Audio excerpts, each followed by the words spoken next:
The shocking rise of Eli Kuffour ends here, with redemption, betrayal, and a legacy redefined. Like, comment and subscribe for more African drama. Accra's golden evening sky cast a soft glow over the glassy surfaces of the Kuffour estate. A string quartet played softly by the poolside, champagne flowed like water, and the guest list read like a who's who of Ghanaian high society, politicians, media tycoons, diplomats, and influencers. Security men in black suits dotted the compound, their earpieces gleaming in the golden hour light. It was the 59th birthday celebration of Kwabena Kuffour, a man many called the Kingmaker. He wasn't just wealthy, he was legacy. CEO of Kuffour Holdings, the man behind Accra's most iconic skyline changes. He was poised, silver-bearded, tall, and still commanding in his Kent-trimmed grey agbada. Beside him stood his wife of 30 years, Evelyn, in a fitted gold lace gown, her perfectly coiffed weave barely moving in the breeze, eyes always watching. Their children flanked them. Michael, 28, tall and broad-shouldered in a tailored blue kaftan, was already assuming the posture of a future CEO. Yeah, 25, glowing in emerald green, worked the room with a flawless smile, shaking hands and posing for cameras. As the MC tapped the mic to announce a toast, guests turned to face the family lined up by the shimmering fountain. Just as Michael raised his glass to honor his father, the front gate creaked open. Heads turned. A lone figure stepped in, dusty sneakers, faded jeans, and a plain black t-shirt. No invitation, no escort. The man was about 24, dark brown-skinned, slim, quiet. His face was striking, not in its beauty, but in its familiarity. His cheekbones, that jawline. It was Kwabena's face, 25 years ago. Gasps rippled through the crowd. Evelyn's hand trembled. Her wine glass slipped from her fingers and shattered on the stone tiles. Michael's jaw tightened. Yeah blinked rapidly, unsure if it was a prank. The man stopped a few feet from the crowd. He looked directly at Kwabena. His voice, when it came, was calm but cut through the silence like a blade. My name is Eli Mensa. I believe. I'm your son. Whispers exploded. Someone dropped their phone. A woman covered her mouth in shock. Kwabena didn't speak. His eyes locked with the young man's, searching, scanning, measuring. 1,000 memories flickered across his face. Evelyn stepped forward, voice shaking but cold. What did you just say? Eli held up a folded piece of paper. His hands were steady. My mother was a Dwoa Mensa. She worked for Mr. Kuffour years ago. She passed 2 years ago. She left this, he paused, unfolding a slightly worn birth certificate. And a letter. I'm not here to cause trouble. I just needed to know where I came from. Michael barked a laugh, sharp and defensive. You think you can show up to my father's party and claim blood with a piece of paper? This is insane. The cameras were already snapping. Phones were recording. The whole scandal would be on TikTok by morning. Evelyn hissed, trying to wave off the crowd. Security, escort this boy out of here now. But Kwabena suddenly lifted a hand. No. Everyone froze. Kwabena's voice was quiet, but final. Let him stay. He walked slowly toward Eli, stopping just a few feet from him. He took the birth certificate from his hand, his fingers trembling slightly as he read. Then, without turning back to the guests, he said, This is not the place for this conversation. Come see me tomorrow. Eli nodded. Calm. Steady. Then turned and walked away just as quietly as he'd come. Back inside the compound, the tension was suffocating. Michael stormed off, muttering. Ye stared at her father, eyes wide. Evelyn gripped Kwabena's arm with claws, her voice a whisper filled with rage. What the hell did you do, Kwabena? Kwabena didn't answer. His eye stayed fixed on the gate where Eli had walked out. Because deep down, he knew. He knew exactly who that boy was. And he knew this birthday had just ended the rest of his life as he knew it. The next morning, the Kuffour estate was locked in tense silence. Breakfast was untouched. Evelyn sat stiffly at the head of the table, eyes hidden behind dark sunglasses. Michael paced like a lion, his fists clenched. Kwabena read a newspaper he clearly wasn't seeing. Ye was the only one brave enough to speak. So, are we going to talk about last night, or pretend the whole country isn't whispering? Michael snapped. That guy, Eli, or whatever his name is a scammer. It's obvious. Probably Googled Dad's name, found some old office photos and cooked up a story. And we're just supposed to accept it. Evelyn nodded sharply. We'll get a DNA test. Immediately. But Kwabena remained still. Calm. His next words cracked the air like a whip. If he is my son, I'll accept him. Michael stared at his father. You're not even denying it. Kwabena didn't respond. In a modest one-bedroom apartment in Ashimota, Eli stared at the framed photo of his mother. Adwoa Mensah, beautiful and poised in her nurse uniform, her smile still warm through the glass. Beside it lay the letter she'd written before her death, and the birth certificate that now shook the foundations of one of Ghana's most powerful families. Eli whispered to the photo. I didn't go there to start war, Ma. I just wanted them to know I exist. A week later. Inside a private clinic in East Legon, the Kuffours sat tense in a VIP room. The doctor entered with a manila envelope. His face gave nothing away. Evelyn sat rigid. Michael glared. Kwabena leaned back, unreadable. Eli sat across from them, jeans, collared shirt this time, his posture respectful but unshaken. The doctor opened the envelope and read the line that would change everything. There is a 99.9% probability that Mr. Kwabena Kuffour is the biological father of Mr. Eli Mensah. Boom. Silence. Evelyn closed her eyes slowly, as if to prevent them from rolling back in rage. Michael stood abruptly, knocking over his chair. This is a joke. It has to be. Kwabena just nodded. Quietly. I knew the moment I saw him. Eli looked down. Thank you. I'm not here for anyone's money. I didn't want to live my whole life not knowing who I was. But Evelyn wasn't buying it. She stood and extended a flawless but chilling smile. And now you know. Congratulations. Now leave us in peace. Eli held her gaze, calm. You think this is about peace? I haven't even told you the whole truth yet. He turned and walked out. Michael followed him out, fists balled, but Ye grabbed his arm. Stop it, Mike. This isn't the way. That night. Back at the mansion, Evelyn sat in her walk-in closet, glass of whiskey in hand, fury vibrating off her skin. That little bastard is not going to destroy my family. Not after everything I've built. She made a call. Quay? I need a background check. Everything you can dig up on one Eli Mensah. Fast. And quiet. 3 days later. Evelyn met with her private investigator in an upscale hotel suite in Ridge. He handed her a thick brown envelope. Madam, this isn't just a love child situation. Your husband was living a second life. Her hand trembled slightly as she opened the file. Inside were photos of Kwabena and Adwoa, walking through a Takoradi market, laughing on a beach, holding a baby that was clearly Eli. One photo showed a ring on Adwoa's finger. A handwritten letter from a former housekeeper confirmed Kwabena and Adwoa were married under traditional rites in 1999, a full year before Evelyn gave birth to Michael. Evelyn's heart thudded in her ears. If this got out, Eli wouldn't just be the bastard son. He'd be the rightful heir. And Evelyn? She would be nothing more than the second wife.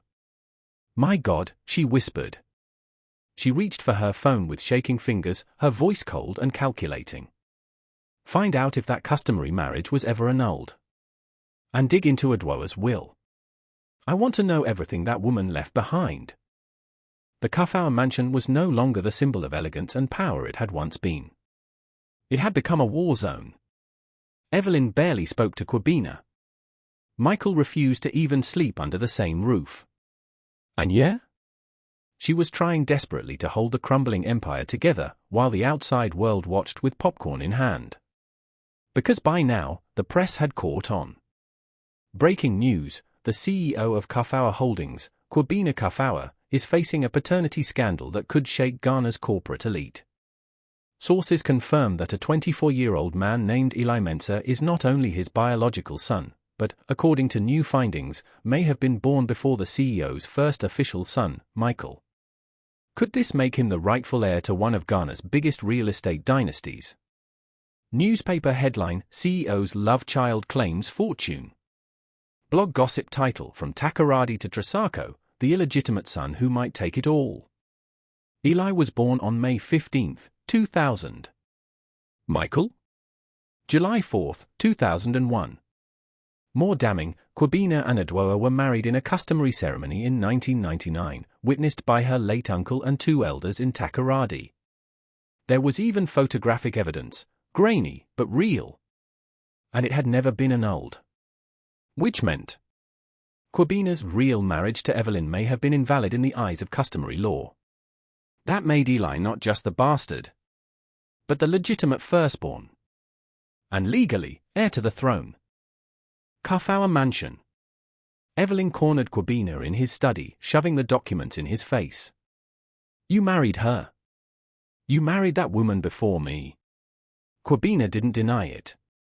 He just looked tired. It was before us, Evelyn. I was young. I thought she was gone for good. You and I? Don't you dare feed me a romance speech, she snapped. You destroyed everything we built.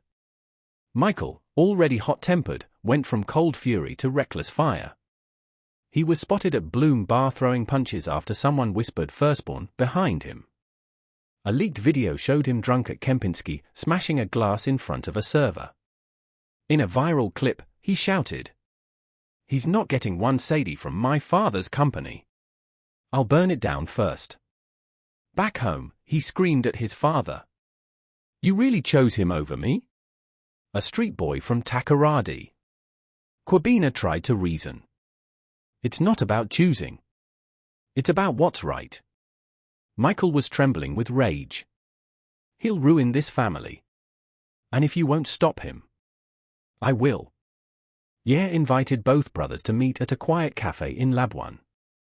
Eli arrived first, dressed simply, calm. Michael came late, sunglasses on, stinking of whiskey and ego. Ye pleaded. Please, just talk. You're brothers, whether you like it or not. We can figure this out without destroying each other. Michael looked Eli dead in the eye. I don't have a brother. He stormed out. Ye exhaled, defeated. Eli watched him go, then turned to Ye. I wasn't trying to take anything, Ye. I just wanted my truth. She looked at him carefully. But what if your truth burns everything down? A week later, the Kuffour Holdings boardroom buzzed with unease. All executives were seated, murmuring in confusion.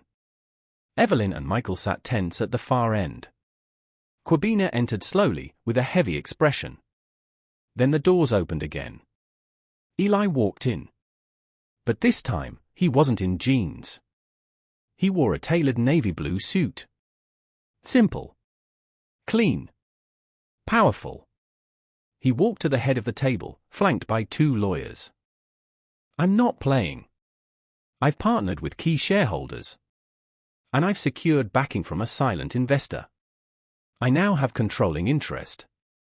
Effective immediately, I am calling for a vote to appoint me as acting CEO. Kwabena stood to protest, but froze when he saw the paperwork. It was airtight. Evelyn hissed. This is a hostile takeover. Eli's reply was cold. No, madam. This is justice. The boardroom of Kuffour Holdings had never been so tense. The air was thick with disbelief, resentment, and the sharp scent of betrayal. The directors, men and women who had dined at Kofi Kuffour's table for over 2 decades, now sat frozen as his illegitimate son stood calmly at the head of the table, holding the fate of the company in his hands. Eli's words were clear. I hold 18% of shares from my late mother, Adwoa Mensah. With the support of our silent investor and aligned board members, I now command 51% voting power. Michael was on his feet before the last word landed. You snake! You're just a street boy who showed up with a second-hand suit and a fake story. This company was built for me. Eli didn't flinch. Then maybe you should have worked like you wanted it. The board member shifted uncomfortably. Kwabina's mouth opened, then closed. This wasn't the moment for him to lead anymore. His power had been outmaneuvered by his own blood. Earlier that week, unbeknownst to anyone, Eli had been quietly working behind the scenes for months, long before his dramatic appearance at the birthday party. He'd spent time building relationships with key board members, especially the ones disgruntled with Michael's arrogance and Evelyn's controlling influence. He met them discreetly in hotels, at golf clubs, even during a church fundraiser. His pitch? Kuffour Holdings needs a new face. One not built on entitlement, but on legacy and merit. I'm not trying to erase the family, I'm trying to save it. What sealed the deal?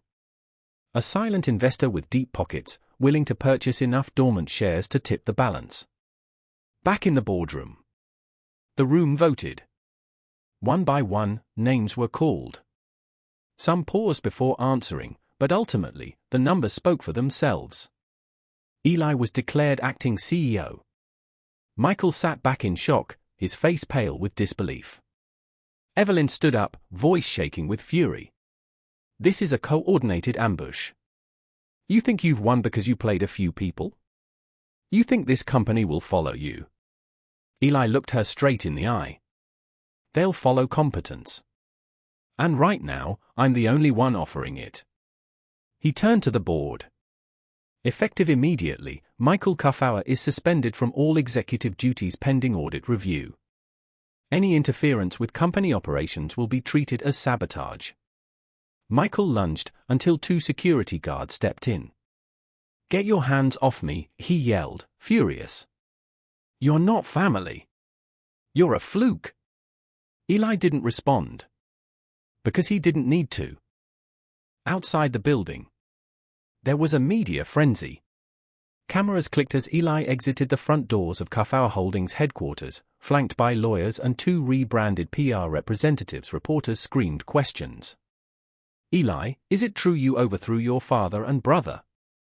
Do you have what it takes to lead the empire? What do you say to the people who call you an outsider? He stopped at the top of the steps. Calm. Collected. I didn't overthrow anyone. I simply stepped into what was already mine. As for being an outsider, I was born of the same blood, just not the same privilege. But I've come to lead. And this company is about to change. Meanwhile, Evelyn was having a meltdown. Back at the mansion, Evelyn raged like never before. Glass shattered. Pictures were knocked from walls. Her screams echoed down the halls. Kwabina watched silently, sunken into his armchair, eyes hollow. You did this, she seethed. Your silence, your guilt. You let that boy come in and dismantle everything I fought for. Kwabina finally spoke. You fought for control. I built this company. And now, I'm watching the only one among us who might actually preserve it. Tears of rage welled in her eyes. Then you've already lost. She walked away, heading upstairs, where her divorce lawyer was already waiting. 3 months later, Eli Kuffour stood before a packed press room at the Movenpick Ambassador Hotel. Flashbulbs burst in rapid fire. Microphones lined the table in front of him, bearing logos from City TV, TV3, Joy News, and international outlets. The room fell silent as he began. Good afternoon. My name is Eli Mensah Kuffour, and as of today, I am the Chief Executive Officer of Kuffour Holdings. I am the youngest son of Kofi Kuffour. But I am no one's mistake. I am here to lead, not by inheritance, but by merit. And under my leadership, this company will no longer serve only the elite, but the people of Ghana. The crowd erupted in applause. But this polished moment came at a heavy cost. Weeks earlier, after the hostile takeover, Michael disappeared. Not just from the company, but from Accra.